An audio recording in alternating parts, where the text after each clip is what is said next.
Kiedy chcemy zainstalować na komputerze Windowsa, skrywamy na pendrive'a obraz systemu Windows. Najpierw jednak trzeba sformatować pendrive'a, a więc jeżeli mieliśmy na nim wcześniej obraz Linuxa, zostanie on skasowany. Ale czy na pewno? Czy nie da się mieć dwóch obrazów na jednym nośniku danych?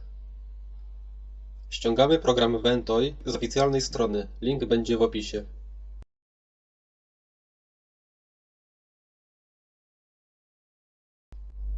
Możemy rozpakować archiwum, ale w moim przypadku nie było to potrzebne. Wybieramy nasz pendrive. Będziemy go formatować, zatem upewniamy się, czy nie ma na nim ważnych dla nas danych.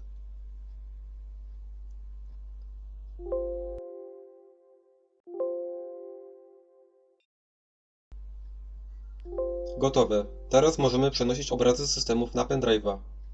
Na końcu filmu wytłumaczę, dlaczego to działa, mimo że pendrive jest pusty. Z tego co mi wiadomo, Ventoy obsługuje nieograniczoną ilość obrazów, zatem ograniczona jest wyłącznie pojemność pendrive'a.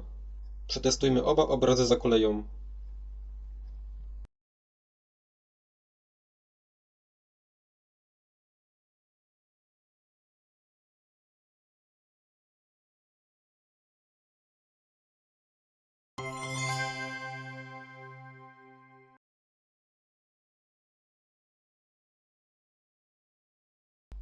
A jak to działa? Nasz pendrive podzielił się na dwie partycje. Jedna z nich jest bardzo duża i to na niej umieściliśmy nasze pliki ISO, a druga jest bardzo mała. Tutaj jest swojego rodzaju system, który uruchamia się w pierwszej kolejności. Dopiero z jego poziomu wybieramy obraz, który się uruchomi z tej większej partycji pendrive'a. To by było na tyle.